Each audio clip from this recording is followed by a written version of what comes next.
gris, un lourd, un triste ciel, follement artificiel, montent des églises fumeuses et se mêlent au temps orageux. Pour la distraction des yeux, collés aux fenêtres vitreuses. Ah, faisons mieux que de le voir. Grillons de paresse pâmée, des cigarettes jusqu'au soir, pour faire aussi de la fumée.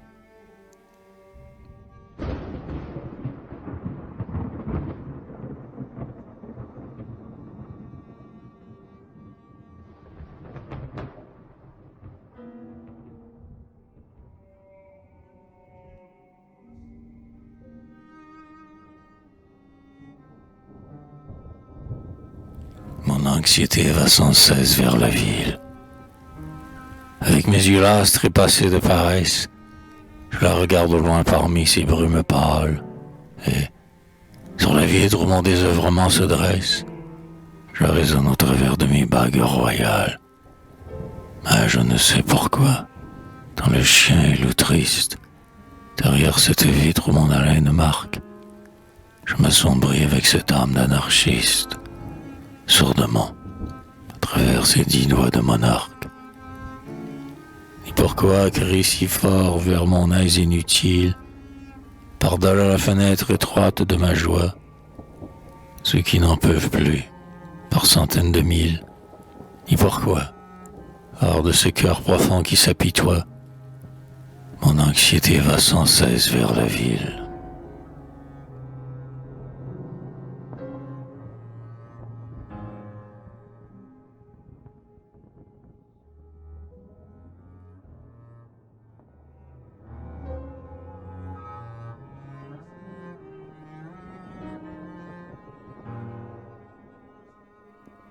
Du bout de ces tuyaux gris, dans le ciel fume Paris. Le jardin se ramifie sur cette lithographie. Tout le long d'un rameau sec, les moineaux se font le bec. Et quelques bateaux qui passent sur la Seine lourde et lasse. Vient mêler de temps en temps son sanglot au mauvais temps.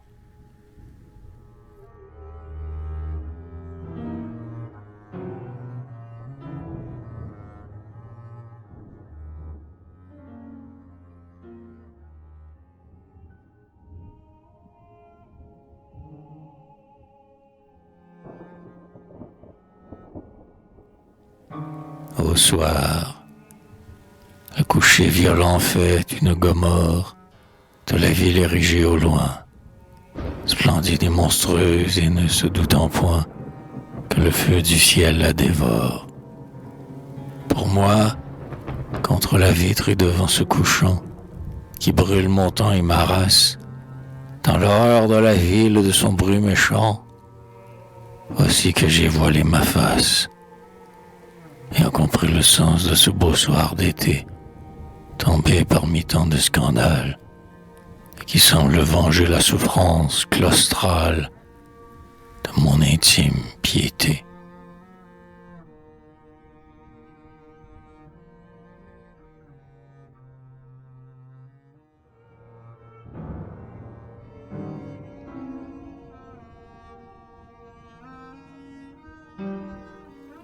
Le vent pluvieux emporte, le ciel gris et le fumé, avec l'herbe et les ramées, la nature au parc est morte. Le vent pluvieux emporte, mon âme vers où? Qu'importe, mon âme est dans les fumées, que le vent d'automne emporte, avec l'herbe et les ramées.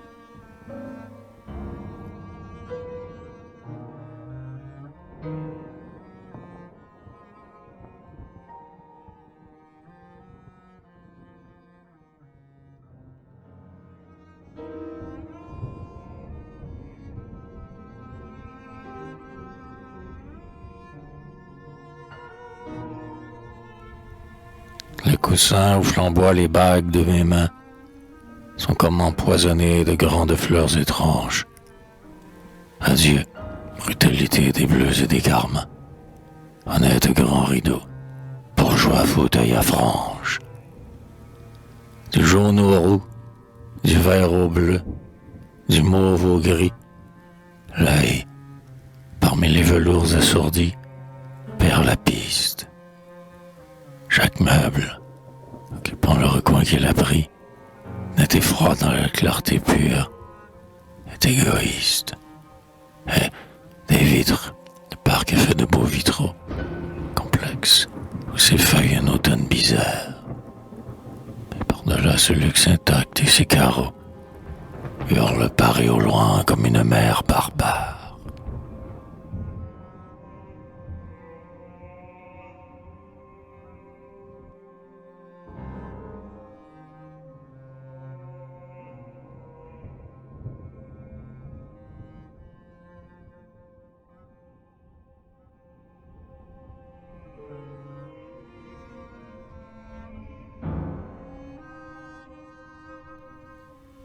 Pensez au vent, la nuit de bourrasque et de pluie, où le jardin mort craque et plie, et tout mon cœur orageux. Je viens songer à ceux qui, las du sort qui les étrille, ignorent leur misère aux grands yeux, parce qu'ils n'ont ni femme ni fille, ni logis pour les accueillir, et que, pour eux, le fleuve brille comme un grand lit pour dormir.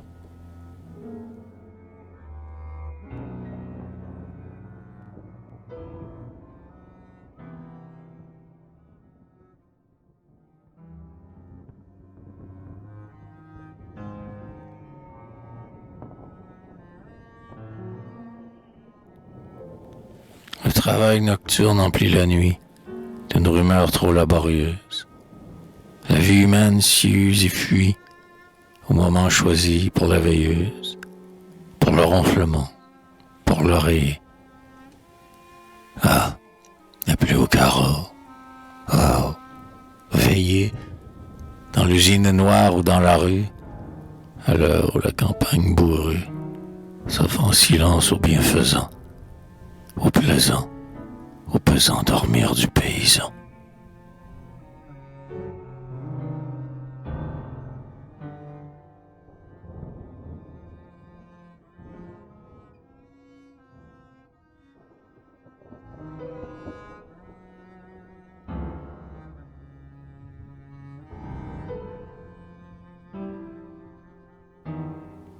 Lassitude, les mains molles et les yeux lourds, j'aime n'être plus rien qui vaille, tourloter un rêve qui baille dans mes oreillers de velours, et que mon âme inopportune, ainsi qu'un grand papillon noir, collé aux vitres, reste à voir, luire longtemps la nuit de lune.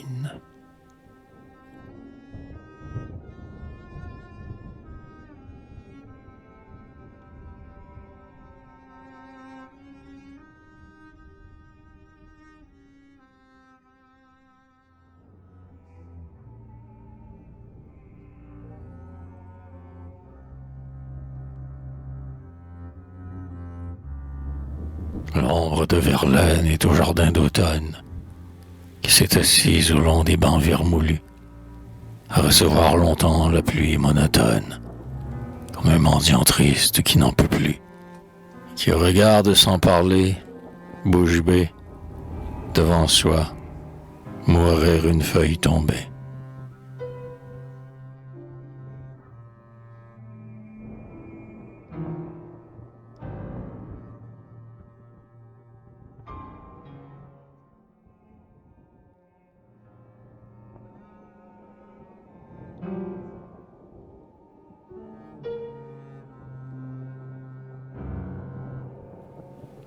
Pluie. La ville trempe au gris d'un temps verlagnien. Tout le dehors reluit sous une aversinée, et nous ayons le vent emplir les cheminées, assise à la fenêtre et ne songeant à rien. Les coussins sont tombés à terre, ou s'épâmés, notre langueur au cours d'un long désœuvrement, et nous croyons sentir que ce vent, follement, éparpille notre âme ainsi qu'une fumée, pendant que notre main fainéante et lâchant, un volume, arrondi au fond du jour couchant, quelques opales dans la pâleur sournoise brille et se fixe sur nous comme un œil sans pupille.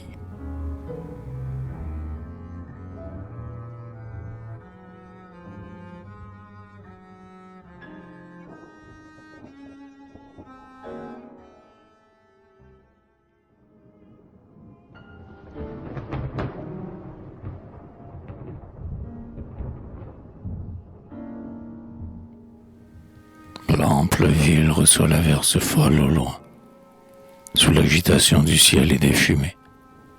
Je poserai mon front vitre dans un coin, je tapoterai de mes mains bien-aimées.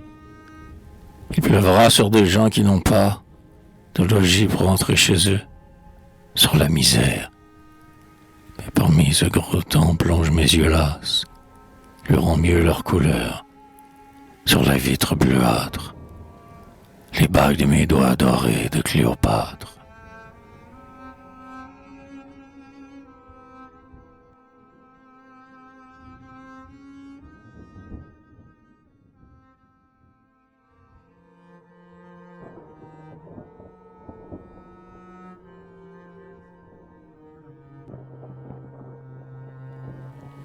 Brume, la mousseline de la brume s'enchevêtre aux arbres d'hiver. Mélancoliquement il fume, cette blancheur trouble dans l'air. L'horizon a perdu sa ligne, et, derrière la vitre en pleurs, sans fleurs, sans odeur, sans couleur, le jardin transi se résigne. Ah, que puisse se résigner, pareil à ce jardin noyé, les cœurs sans joie, lesquels fument, comme une brume. L'amertume.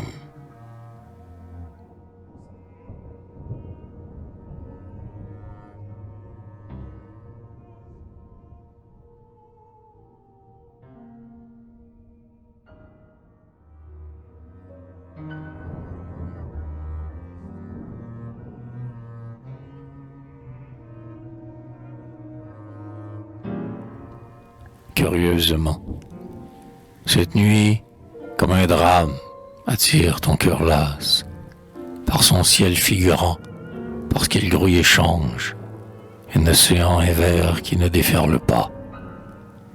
La lune s'y débat comme une pieuvre étrange, claire, dans le filet d'un nuage ample et bas. Et, pour mieux encadrer la vision murine, tambour de tes 10 doigts lourdement corsetés, la fenêtre t'a mis le dehors sous vitrine. Derrière quoi tes yeux regardent, dilatés, dans le halo léger soufflé par ta narine.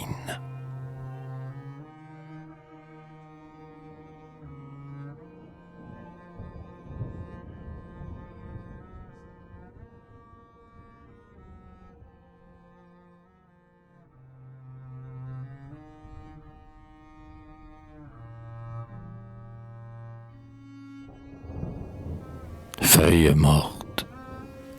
La ville noire mêle à l'été son haleine, et les feuilles, dans l'air surchargé de poison, tombent déjà, lourdes d'horreur, sur les gazons, et meurent, on dirait, de la souffrance humaine. Surveille donc tes pas quand, las des chaleurs, ta paresse le long des jardins se promène. Parmi ces feuilles d'or n'étale pas ta traîne, et crains pieusement de marcher sur des cœurs.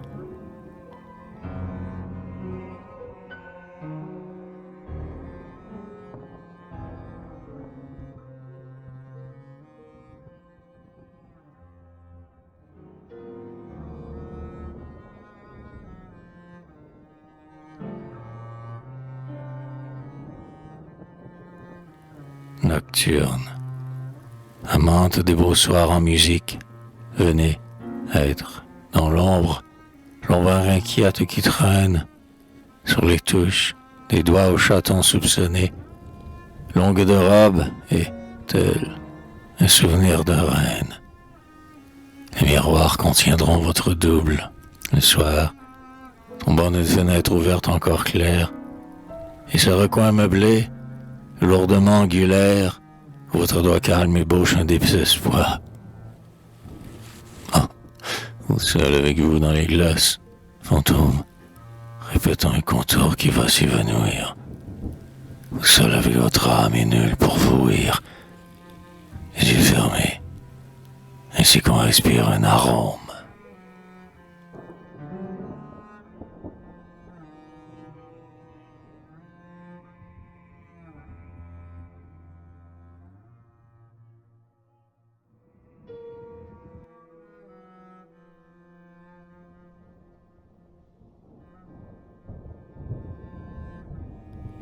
Bêtes, à travers branches et gouttières, exécutant leurs entrechats, nous écoutons huer les chats le long de nos nuits coutumières. Tout à coup, du fond d'un lointain, chante clair un coq noctambule, quand la lune, au bout du jardin, mêle aux arbres sa folle bulle. Mais plus loin, sur un rythme égal, à même la cité profonde, bat à grands coups le cœur du monde, comme celui d'un animal.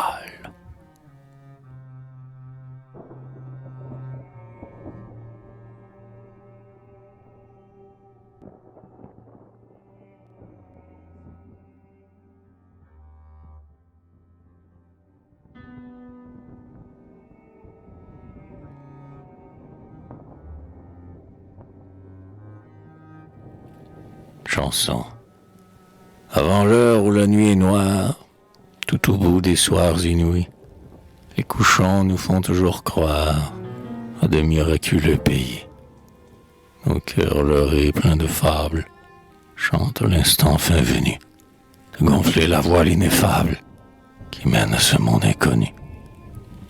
Allons vers la joie et la gloire, la terre est pleine de malheur. Partons, partons. Oh, pleure, pleure, pleure. Restons ici. La nuit est noire.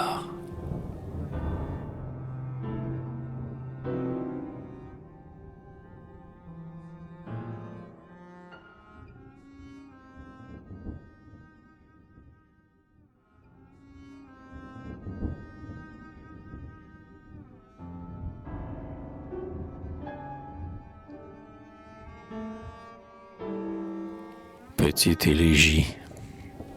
Sous la mitre des cheveux noirs, un lion dort dans tes yeux jaunes.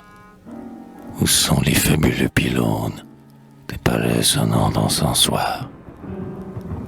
Tes rouges lèvres violentes, morts de ta royale pâleur. Où sont les fruits? Où sont les plantes dont saigne le tropique en fleurs? Le long des étoffes opaques pèsent tes colliers verts et bleus. Hélas, hélas, où sont les dieux des molles nuits égyptiaques?